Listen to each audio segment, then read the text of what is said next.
Bonjour, donc je suis Patrice Bernard, j'ai le privilège d'animer cette table ronde qui va être dédiée, consacrée au sujet des modèles, des business models qu'on peut inventer avec les données.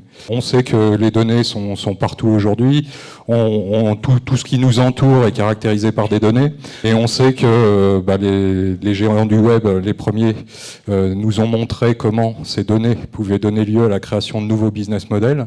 Maintenant, qu'en est-il dans le secteur financier? C'est la question qu'on va se poser aujourd'hui avec les trois entrepreneurs de la FinTech française que j'ai le plaisir d'accueillir.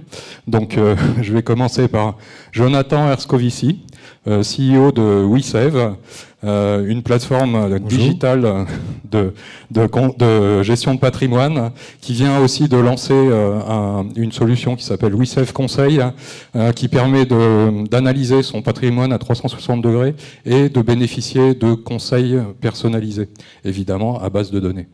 À ses côtés, nous avons Charles de Gatine, le CEO de Pélide, une plateforme, la FinTech française qui veut révolutionner la connaissance client en révélant le potentiel des données, encore une fois, de transactions bancaires. Et juste à côté de moi, donc Clément Cœurdeuil, le CEO de Budget Insight, le leader français de l'agrégation de données financières qui permet aux institutions, voire à d'autres entreprises, d'offrir à leurs clients une expérience innovante.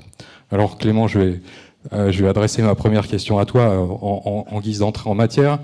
Quand on parle de données, on sait que les banques en particulier, les institutions financières en général, sont extrêmement riches de données. Et donc on pourrait supposer qu'elles soient les premières à les exploiter et en tirer de la valeur. Et pourtant, on sent qu'elles ont un peu de mal à le faire. Alors, à ton avis, quelle est la raison, une des premières raisons pour lesquelles elles ont autant de mal ?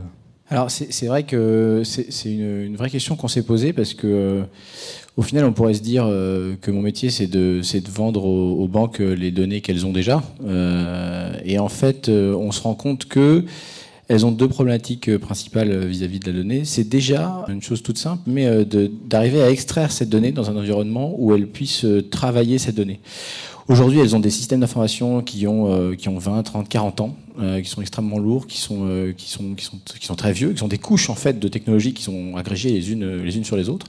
Et ne serait-ce que extraire une donnée propre et utilisable, pour eux, c'est une immense complexité, à tel point que j'ai des clients qui sont des grands groupes bancaires, qui malgré tout leur savoir-faire, toutes les équipes, toutes les technos qu'ils ont, m'ont demandé à moi, avec mes petites technos, de rajouter une couche techno entre leurs différents systèmes d'information pour agréger leurs propres données. Donc déjà, il y a un premier sujet qui n'est pas simple, c'est qu'en fait, ils ont construit un tel château fort, une telle surcouche sur tous leurs éléments techniques, qu'à la fin, ne serait-ce que pour eux-mêmes récupérer cette donnée et la travailler, ils n'y arrivent pas. Ils ont besoin d'acteurs comme nous pour extraire cette donnée et la travailler.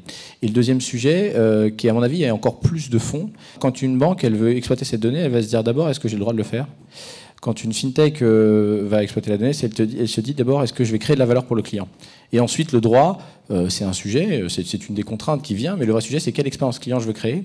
Et c'est comme ça, à mon avis, que les fintech arrivent à créer des choses nouvelles. C'est-à-dire qu'elles vont vraiment se poser les questions dans le bon sens, alors que, à mon sens, aujourd'hui, les banques, à cause de la conformité, de la puissance, de la sécurité, qui est une vraie contrainte, se posent la question un peu à l'envers.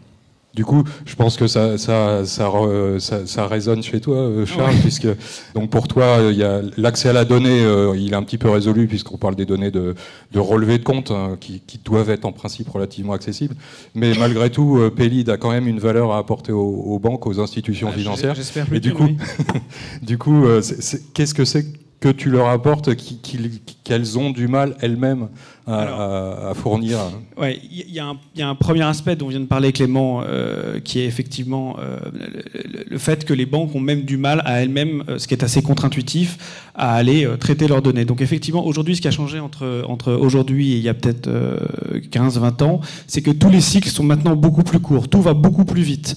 Or, les banques sont dans un environnement extrêmement réglementaire qui fait que pour eux, c'est très très compliqué. Donc Donc ce qu'on leur apporte, nous, Pélide, mais c'est vrai pour toutes les startups, c'est qu'on leur permet d'aller beaucoup plus vite. Non pas qu'on soit plus malin, c'est juste qu'on ait des équipes plus petites, qu'on est peut-être un petit peu moins réglementées. Et donc la première chose que l'ensemble des startups, à mon avis, et spécialement dans cet écosystème, apportent aux banques, c'est le fait d'aller plus vite. Et surtout qu'aujourd'hui, elles ont besoin d'aller excessivement vite parce qu'elles sont assez concurrencées par de multiples acteurs et des nouveaux acteurs. Je pense évidemment aux GAFA ou à tous les tech giants qui, eux, sont gros, ont une capacité à aller vite. Là où elles ont plus de mal. Donc on les aide de façon assez classique à aller plus vite. Et puis ensuite, tout le monde parle de la donnée, de l'intelligence artificielle, du big data, mais la réalité, c'est qu'aujourd'hui, les banques ont une donnée qui est la donnée de transaction, ce qui rentre sur un compte et ce qui sort d'un compte, qui est extraordinairement puissante, extraordinairement forte, mais qu'elles ne l'utilisent pas. Et ça s'explique de manière claire, c'est que leur métier dans les banques de retail était globalement de faire du dépôt. Et elles se retrouvent aujourd'hui sur une quantité de données extraordinaire qu'elles n'exploitent pas.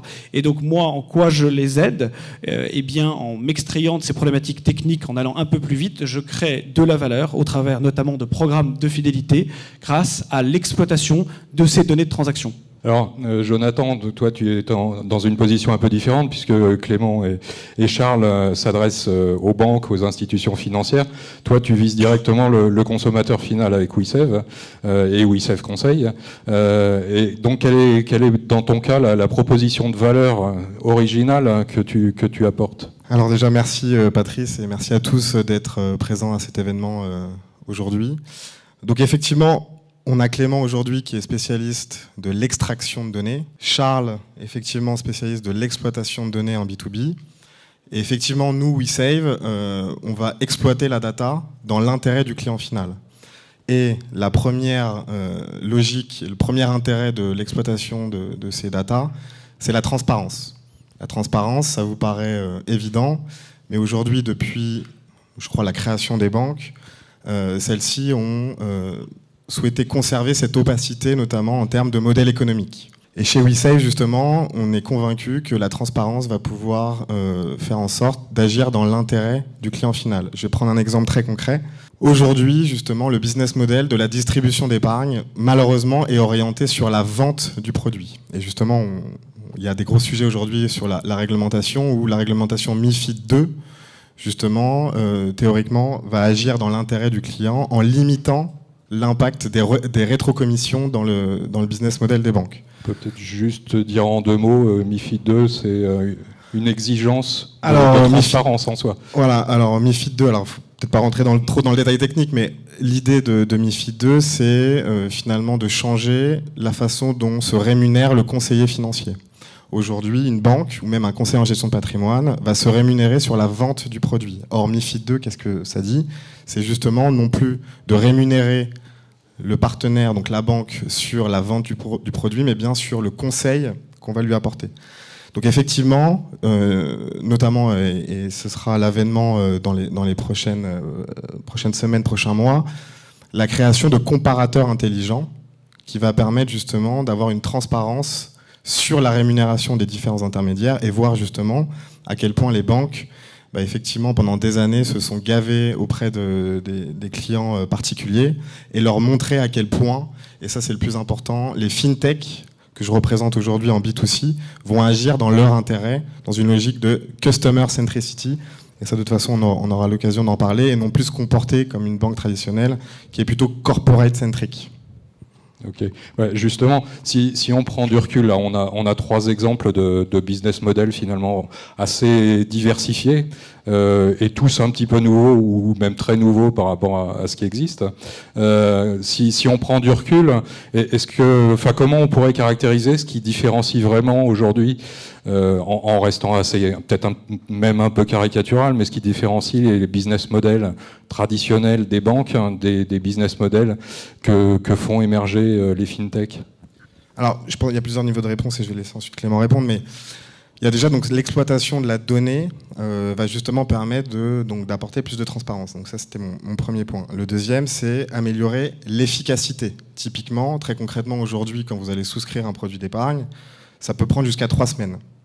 Et effectivement, avec WeSave, en 10 minutes, vous pouvez souscrire à un produit d'épargne. Donc effectivement, la data va permettre d'améliorer les process liés à l'onboarding, au KYC, Et donc ça, c'est un premier élément de réponse, mais je pense que Clément pourra compléter mon propos. Oui, tout à fait. Alors moi, il y a deux grands sujets qui sont liés au business model de la donnée. En fait, le premier sujet, c'est que les banques sont en train de vivre, à mon avis, une révolution comme je pense jamais elles en ont connu.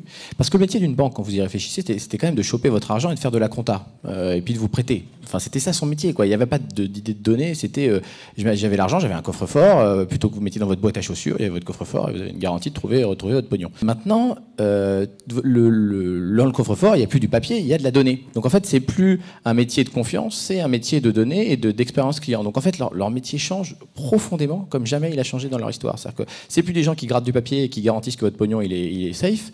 C'est des gens qui ont un business model dédié à la donnée, à l'expérience client qu'ils doivent créer et à l'intégration de l'argent dans les usages.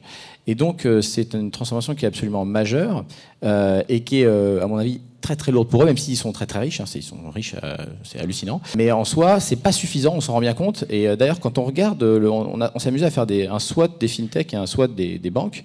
Et on se rend compte que c'est un miroir parfait. C'est-à-dire qu'en gros, les fintechs sont agiles, rapides, avec des coûts faibles, avec une capacité à implémenter très vite, avec centré sur l'expérience client.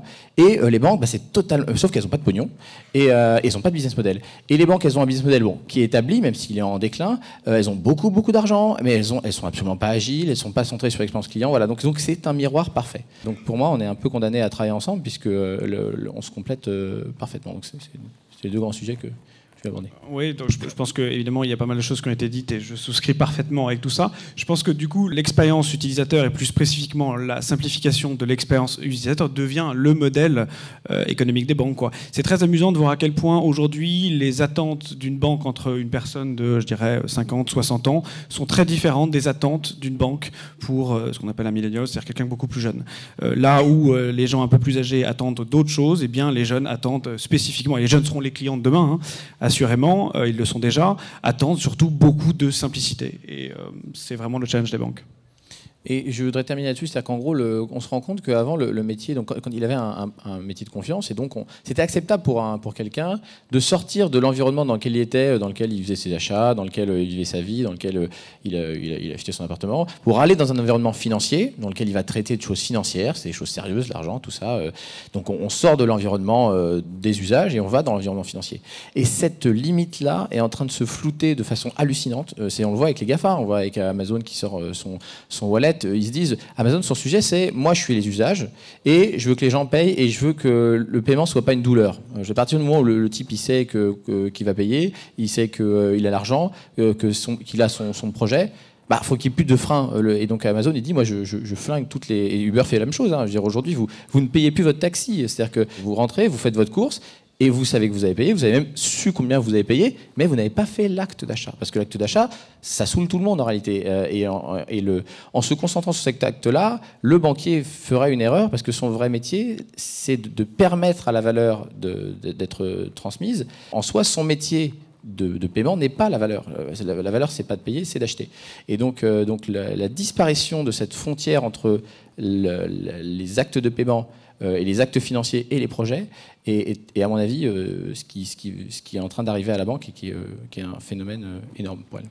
En fait, ce que tu décris là, c'est l'expérience client qui prend le pas sur la confiance qui est la valeur, la principale valeur de la banque. On est d'accord. C'est un point de vue, le point de vue des deux acteurs B2B est intéressant. J'imagine que pour vous, l'objectif est d'apporter de l'expérience client à ceux qui n'en ont pas, donc les banquiers.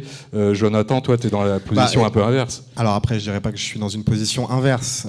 Mais effectivement, aujourd'hui, dans le monde réel dans lequel je vis, dans lequel on vit tous, effectivement, la confiance, surtout pour un acteur financier, elle est primordiale. Aujourd'hui, effectivement, WeSave, ça marche bien parce que c'est connu. Si effectivement on était une boîte inconnue, les gens ne nous confieraient pas leur argent pour qu'on puisse le faire fructifier. Donc oui, je suis d'accord avec Clément dans le sens où l'expérience client, la façon dont on va s'occuper de lui, parce qu'effectivement, ce qui est important, c'est de mettre en avant le nouveau business model du conseiller financier augmenté. C'est-à-dire, c'est profiter du meilleur de la technologie et du digital, tout en conservant la relation de proximité qu'on a avec le client. Donc ça, c'est extrêmement important. Et pour répondre un petit peu à Clément là-dessus, Effectivement, l'expérience client dans les prochaines années, ce sera quelque chose de primordial, mais il ne faudra pas négliger quand même l'impact de la marque et la confiance qu'auront les gens dans l'acteur où ils vont placer leur argent. Oui, les banques n'ont pas encore perdu. Hein. Clairement, elles ont beaucoup d'argent, on l'aura compris, mais c'est encore une marque forte et c'est encore compliqué pour une fintech ou une start-up de faire du B2C parce que les coûts d'acquisition sont très forts. Alors, il y en a certains qui se débrouillent très bien, comme Cyril, avec des coûts d'acquisition faibles et qui réussissent à faire de très belles histoires en B2C. Voilà, merci. Mais c'est quand même quelque chose de rare encore. Hein. C'est pas évident non plus. Non, et l'impression que j'ai quand même, c'est que parce qu'on parle de ce gap générationnel, cette fracture générationnelle qui me paraît absolument énorme. Et d'ailleurs, c'est intéressant parce que les premiers utilisateurs de Cyril, hein, qui pour le coup a des coûts d'acquisition. Cyril, c'est Lydia. C'est Lydia, c'est Cyril et Antoine qui sont là. Ben, c'est des millennials, c'est des gens qui n'acceptent pas d'attendre, qui n'acceptent pas. Et j'ai envie de dire, la confiance. C'est bien gentil et les banquiers se cachent derrière ça et ils ont raison parce que c'est quand même ce qu'ils vendent aujourd'hui, mais c'est pas suffisant. C'est-à-dire que la confiance c'est un must-have. Mais une fois que vous l'avez, c'est là que votre boulot il commence. Enfin c'est fini. Pour moi le marché de la confiance, enfin il est pas fini, mais ce ne sera qu'une sous-couche à un marché de services. Et donc en gros une fois qu'on a la confiance, c'est là qu'on commence à créer de la valeur pour le client et c'est plus suffisant de se cacher derrière la sécurité et la confiance puisque tous les acteurs qui fournissent des services de paiement ne peuvent pas créer de services de paiement s'ils n'ont pas la confiance. Donc c'est juste une commodité, enfin c'est obligatoire, il faut l'avoir, et c'est une fois qu'on l'a qu'on peut commencer à créer de la valeur pour le client. Donc, Clément, je suis entièrement d'accord avec toi, et je vais même rajouter que ce qui est important dans les prochaines années, c'est de aller chercher l'émotion du client. Pourquoi est-ce qu'il devient votre client ? Parce qu'effectivement, nous, notre métier, c'est en gros de faire fructifier leur argent. Mais est-ce que vraiment ils viennent pour ça ? Est-ce que c'est pas pour réaliser un objectif de vie, l'avenir de ses enfants, acheter un bien immobilier ? Et globalement, il faut se concentrer sur la fin et non les moyens. C'est effectivement, donc je rejoins Clément de ce point de vue-là. C'était le dernier point que j'avais envie d'aborder, c'est si on se projette dans 10 ou 20 ans, ce que j'adore faire, comment vous imaginez les business models du secteur financier ? Évidemment, je vais prêcher ma paroisse. Hein. Moi, ce que je pense, c'est que vous avez d'un côté les banques qui, comme je l'expliquais tout à l'heure, ont une donnée qui est absolument colossale. Même si on compare par rapport aux GAFA, la donnée transactionnelle est une donnée qui permet de faire une segmentation extraordinaire et d'avoir une connaissance client extrêmement puissante. Donc vous avez des banques qui ont une donnée extraordinaire qui ne l'exploitent pas. Et puis de l'autre côté, vous avez des marchands qui, eux, parce que qui achète cette donnée, qui la consomme, sont les marchands, sont les grands marchands. Quand vous regardez Google, qui est la 2e ou 3e capitalisation mondiale, il fait 95% de son chiffre d'affaires avec AdWords. Donc ceux qui achètent la donnée de façon massive et qui donnent de la valeur à cette donnée sont les marchands. Et vous avez au milieu un consommateur qui, lui, on vient d'en parler, hein, est en attente de services forts dans une expérience extrêmement simple. Donc moi, je pense que effectivement, ce qui va se passer demain, un des modèles économiques de la banque, et à mon avis non négligeable, je parle de la banque de retail, c'est qu'à un moment donné, les marchands vont devoir se rapprocher des marchands pour pouvoir effectivement apporter de la valeur tangible, notamment au travers de la fidélité à leurs propres clients, et tout ça dans une expérience extrêmement simple. Je crains qu'on soit obligé de s'arrêter là. Merci Jonathan, Charles, Clément. Merci et merci d'avoir partagé votre vision. Et on compte sur vous pour la concrétiser.